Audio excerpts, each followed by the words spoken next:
आज की कहानी है स्वर्ग और नर्क की यात्रा। एक बार एक बूढ़ी औरत को उसकी जिंदगी भर की अच्छाइयों के बदले फरिश्तों ने उनकी एक ख्वाहिश पूरी करने की मंजूरी दी। उस बूढ़ी औरत ने फरिश्तों से कहा कि मैं मरने से पहले एक बार स्वर्ग और नर्क दोनों की यात्रा करना चाहती हूँ। फरिश्तों ने उस औरत की ख्वाहिश पूरी करने का वचन दिया और उसे अगले ही क्षण एक बहुत बड़े भोजन कक्ष में ले जाया गया, जहाँ पर बहुत विशाल डाइनिंग टेबल थे। उन पर बहुत ज़्यादा स्वादिष्ट दिखने वाले भोजन रखे हुए थे और बहुत अच्छे अच्छे ड्रिंक्स भी रखी हुई थी। मगर उस टेबल के चारों तरफ बैठे लोग बहुत ज़्यादा मायूस, भूखे और दुखी लग रहे थे। उस औरत ने देखा कि इन सभी लोगों के हाथों पर कोहनी तक लंबी लंबी चम्मच बंधी हुई है।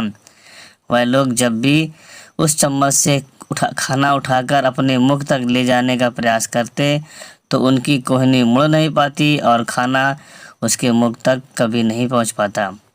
बूढ़ी औरत ने फरिश्तों से पूछा, क्या ये नर्क है? फरिश्तों ने कहा, हाँ। औरत ने तुरंत कहा, मुझे यहाँ से दूर ले चलो, और अगले ही क्षण उस बूढ़ी औरत को एक भोजन कक्ष में ले जाया गया। उसी भोजन कक्ष में जहाँ पर बड़े बड़े डाइनिंग टेबल थे, बहुत स्वादिष्ट दिखने वाला भोजन और अच्छे अच्छे ड्रिंक्स टेबल पर सजाई गई थी।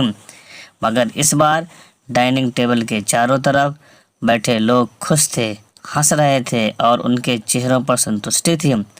बूढ़ी औरत ने फरिश्तों से कहा, यह तो वही भोजन कक्ष है, वही भोजन है, वही ड्रिंक्स हैं, मगर फ़र्क इतना है कि यहाँ के लोग खुश दिख रहे हैं। ऐसा क्यों है? क्या इन लोगों की कोहनी में चम्मच नहीं बंधी है?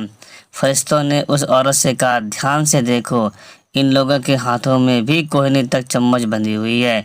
फ़र्क सिर्फ इतना है कि इन लोगों ने एक दूसरे को खाना खिलाना सीख लिया है। दोस्तों, इस छोटी सी कहानी की तरह ही हम चाहें तो हमारे जीवन में इसी पृथ्वी पर ही स्वर्ग या नर्क दोनों का अनुभव कर सकते हैं।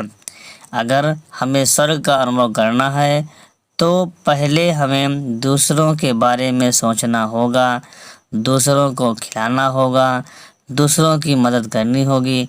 चॉइस हमारी है।